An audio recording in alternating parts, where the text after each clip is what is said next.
Imagine living in one of the world's most beautiful and peaceful countries, yet watching thousands of your own people pack up and leave. For a nation of just 5 million, losing skilled workers this fast isn't just unusual, it's a growing crisis with real economic and social impact. So why are young, talented Kiwis choosing to leave for Australia? It's not just about higher pay or cheaper housing. The real reasons run deeper, shaped by geography, limited opportunities, and a system that quietly pushes people to look elsewhere for a better future. The emigration surge. New Zealand is facing an extraordinary population challenge that few would expect from such a scenic and prosperous country. Despite its reputation as a peaceful, well-run nation with an excellent quality of life, the number of people leaving its shores is alarmingly high. More than 10% of New Zealand's population currently resides in neighboring Australia, a shocking figure that rivals emigration rates in countries experiencing serious conflicts or economic crises. What's even more concerning is that those leaving are mostly young, skilled professionals just beginning their careers, making the exodus particularly damaging to the country's future workforce. This steady stream of departures isn't just a temporary blip. It has been a persistent trend over recent years, causing ripples throughout New Zealand's economy and society. Although the country's population is still growing, much of that growth comes from immigration, which serves partly to fill the gaps left behind by those opting for life in Australia. Yet immigration alone can't fully replace the skilled workers walking away. This dynamic sets up a complex and self-reinforcing problem that goes beyond mere numbers. The scope of this outflow presents a puzzle. Why would an advanced, stable country lose its best and brightest to another wealthy neighbor that is only a short plane ride away? On the surface, New Zealand offers strengths that few places can boast: strong healthcare, good education, political stability, and a friendly, egalitarian culture. Despite all these advantages, a significant portion of its young workforce chooses to start their adult lives somewhere else. There is also a surprising element to this migration. It's not just New Zealanders moving out, but also some groups coming in from Australia. Older Australian retirees and wealthy buyers are attracted to New Zealand's stunning landscapes and lifestyle, creating an unusual flow of capital and residents in the opposite direction. This contrast between the influx of affluent retirees and the outflow of young workers further complicates how the population and economy evolve. What makes this problem especially tricky is its scale relative to New Zealand's small population. With just over 5 million residents, losing hundreds of thousands over time creates visible economic and social gaps. The strain is felt most in sectors that rely heavily on skilled and productive workers, from healthcare and education to specialized industries. The country must grapple with replacing these workers while maintaining the quality of services Kiwis expect. Even more challenging is that those who leave are often the most ambitious and educated, leaving behind an aging population that demands greater healthcare and social support. This imbalance pressures the government to prioritize policies that encourage retention and attraction of talent, but solutions remain elusive. The loss of young professionals affects innovation, productivity, and future growth, raising urgent questions about New Zealand's long-term competitiveness.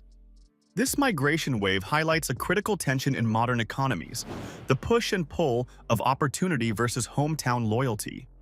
Many New Zealanders see their beautiful country as a dreamland from afar, but for those living there, economic and career realities paint a more complicated picture. What causes this dissonance between perception and lived experience is the key to understanding why so many choose to leave.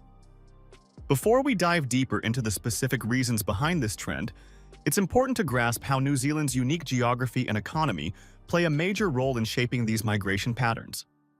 New Zealand's size and isolation add layers to this story that you won't find in larger, more centralized countries. Economic realities of remoteness. New Zealand's geographic isolation is as much a blessing as it is a burden, and this dual nature colors its economic landscape. Though its remoteness has preserved stunning natural beauty and a peaceful way of life, it also makes building globally competitive industries incredibly difficult. Simply put, New Zealand's population is roughly the same size as the city of Sydney in Australia, which itself is not a massive metropolis by global standards. This means local markets are small, limiting opportunities for growth in sectors that thrive on scale. Being far from major shipping lanes and commercial hubs in Asia further hampers New Zealand's ability to compete internationally. Goods and services can be produced more cheaply and in larger volumes closer to these hubs. Even industries like financial services, which often sustain regional economies, struggle here. Why would international businesses run banking operations from Auckland when Singapore offers a bigger market, closer proximity to Asia, and a highly integrated financial network? The close political and economic ties with Australia intensify this challenge. Many international companies that want to access markets in the region find it easier and more efficient to operate out of Australia, where the currency is more widely recognized, and business networks are stronger. For global businesses, Australia often makes more sense as a base of operations than New Zealand, given the greater scale and connectivity. This dynamic limits the growth of industries that could otherwise attract top local talent. Within New Zealand, industries that do thrive are generally those that must be located there. Tourism capitalizes on the country's natural beauty, while local financial services and maritime operations cater to regional demands. But given the tiny population, these sectors don't create the variety and volume of high-paying jobs that young professionals seek. The absence of large, diverse industries puts limits on career paths and economic ambitions. This scarcity of options fuels a brain drain where ambitious workers look elsewhere for their futures. With few globally competitive companies and limited opportunities outside of agriculture, education, healthcare, and real estate, many skilled Kiwis find it difficult to achieve their professional goals at home. This explains why migration isn't just a matter of lifestyle, but often a necessity for career advancement. Moreover, the country's remote location affects educational and technological development as well. While New Zealand offers strong schooling, the scale and variety of programs available, especially at the university level, are comparatively limited. This means students seeking specialized fields often pursue studies abroad, frequently in Australia, which further encourages migration due to established ties and job prospects there. The economic limitations rooted in geography create a cycle that's challenging to break. Without large industries to retain talent or attract investment, New Zealand struggles to provide the opportunities that keep young professionals engaged. This cycle feeds into the emigration surge and shapes the nation's demographic and economic future. Even as these larger economic realities play out, another layer complicates the picture: how agriculture and urban industries affect career choices and population distribution within the country. Agriculture versus urban opportunity. New Zealand stands out globally for its high agricultural productivity, an unusual feature for a developed economy. Using incredibly fertile land, abundant water, and advanced technologies, the country exports valuable commodities that feed millions, especially in nearby Asian markets. This success story demonstrates New Zealand's ability to turn its natural resources into economic strength, but it also masks a critical employment challenge. While agriculture anchors the economy, it is not a large employer compared to the size of the workforce. Farms here are often expensive and highly mechanized, requiring relatively little human labor. This leaves fewer opportunities for those not interested or suited to farming, especially young urban professionals who seek higher-skilled, diverse roles beyond the fields. The impressive value per hectare of farmland and the ability to grow off-season crops give New Zealand an agricultural edge globally. However, for most city dwellers and university graduates, agriculture doesn't present an attractive career path. The sector's narrow job market and mechanized nature mean it cannot absorb the growing number of skilled workers leaving school each year. Instead, the country's biggest economic footprint lies in housing. Buying, selling, renting, financing, and managing property, which represents nearly half of its economic output. This heavy reliance on real estate creates an unusual economic structure where land and property dominate financial activity more than manufacturing or technology sectors. The housing market's mass influence distorts investment and opportunity, impacting affordability and career stability. For young Kiwis, rising house prices make it difficult to enter the property market or establish independent lives. Government interventions like the foreign buyer ban have had a limited effect because foreign demand mostly comes from Australians, who aren't restricted by the ban. Wealthy Australians find New Zealand attractive due to lower taxes on property purchases and beautiful locations, which further drives prices above local affordability. This housing pressure pushes many young professionals to rethink their futures, often seeing better job markets and less constrained housing options abroad, particularly in Australia's larger cities. The problem isn't just a lack of affordable homes, but a shortage of meaningful economic opportunities outside agriculture and property, especially in fields that require specialized skills. New Zealand's agricultural success story is impressive, yet it's a double-edged sword. The sector's growth hasn't translated into broad-based employment benefits for the skilled young workforce that the country desperately needs to retain. This mismatch between economic realities and career aspirations plays a major role in why so many are crossing the Tasman Sea in search of opportunity. As we explore next, the ease and allure of moving to Australia compound these challenges.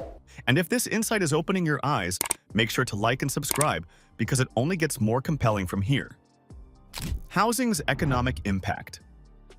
New Zealand's housing market is more than just a backdrop to everyday life.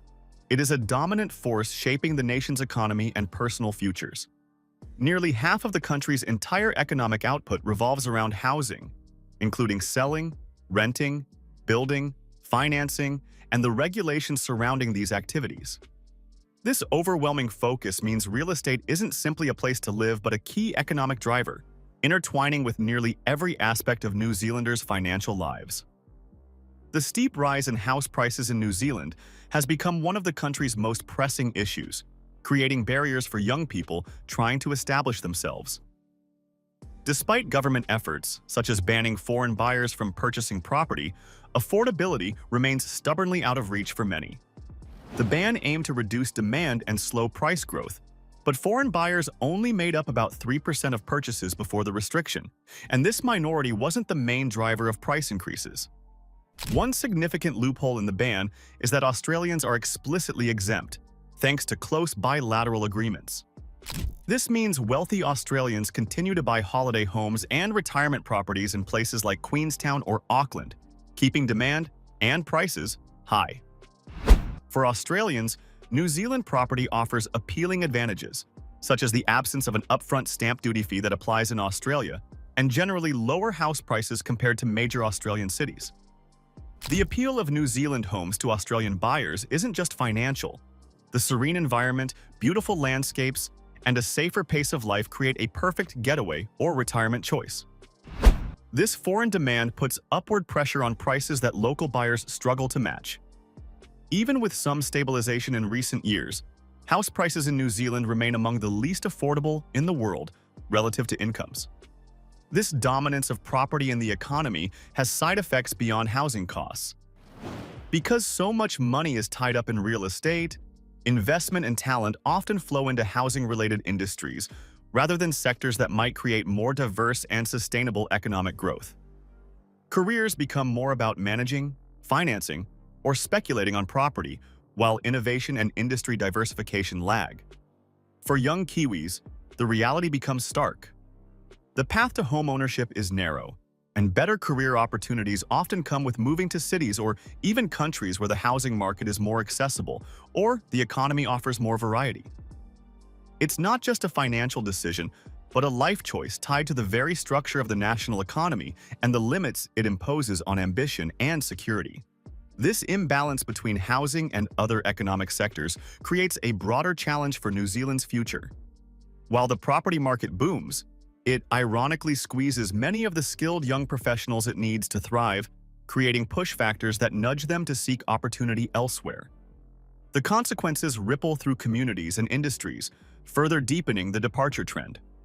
Next to housing, the gravitational pull of Australia becomes a natural destination for many New Zealanders. The next step is understanding how ease of movement and strong cultural ties between the two countries make leaving feel less like a leap and more like a logical choice. The Australia factor. What makes the exodus from New Zealand particularly unique is that most of those leaving aren't headed to distant lands. They're moving next door, just across the Tasman Sea to Australia. The closeness between these two nations, politically, culturally, and geographically, creates an unusually fluid migration flow that few other countries experience. This proximity transforms what might be a stressful international move into an almost seamless transition. New Zealanders benefit from a special arrangement similar in some ways to the freedom of movement within the European Union. Citizens from either country can live, work, and buy property in the other with minimal restrictions. This legal openness lowers the barriers to migration and makes Australia a very attractive destination for young professionals seeking more diverse job prospects, higher salaries, and educational opportunities. Australia's larger cities offer not only a broader range of industries but also more specialized roles. For professions like medicine, research, finance, and the arts, New Zealand simply cannot compete with the scale and depth of urban job markets found in Sydney, Melbourne, and Brisbane. This attracts New Zealanders who want to advance their careers and access opportunities unavailable at home. Educationally, Australia also has advantages. With a greater number of larger universities offering a wider variety of programs, many New Zealand students find it easier to pursue advanced or specialized studies there. Moreover, Australian universities treat New Zealanders as domestic students for tuition fees and government student loans, making education more affordable and further encouraging relocation. The cultural similarity makes the transition smoother as well. Both countries share English as the primary language, a largely similar culture, and close family and social connections. Unlike other migration paths, New Zealanders moving to Australia typically face less friction or xenophobia, making integration easier and the move less daunting emotionally and socially. This fluid relationship also creates a feedback loop.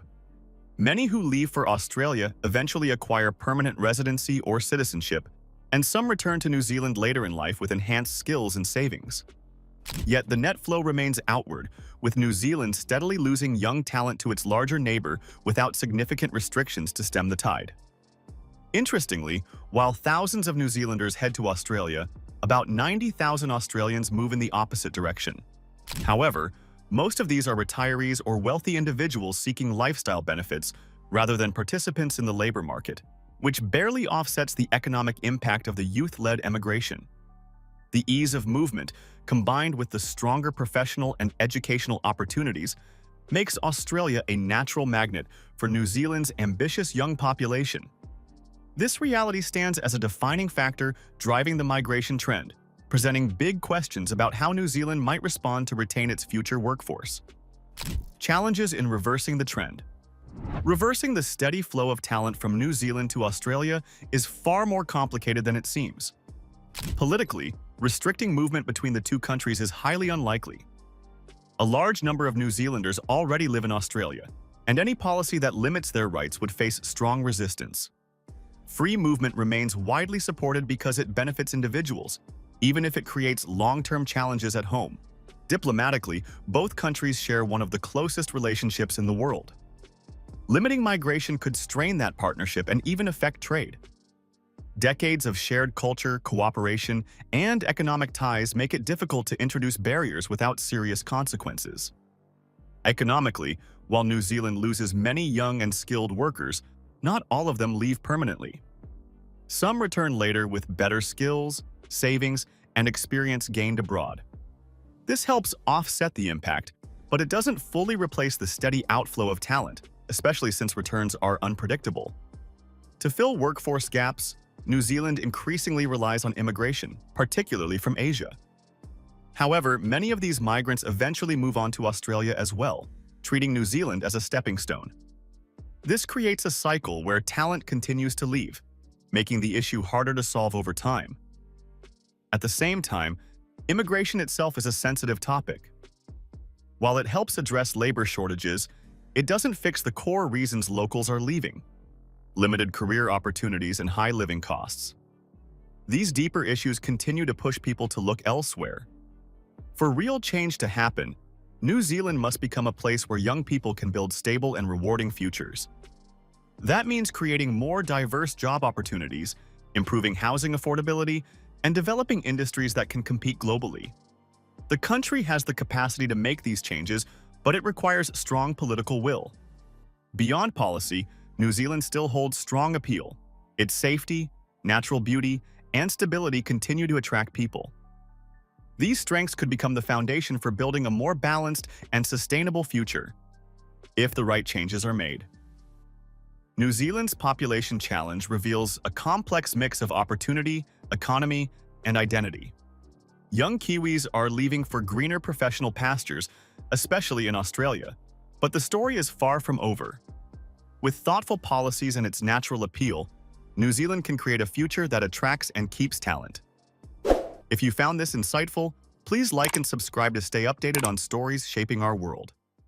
Thanks for watching.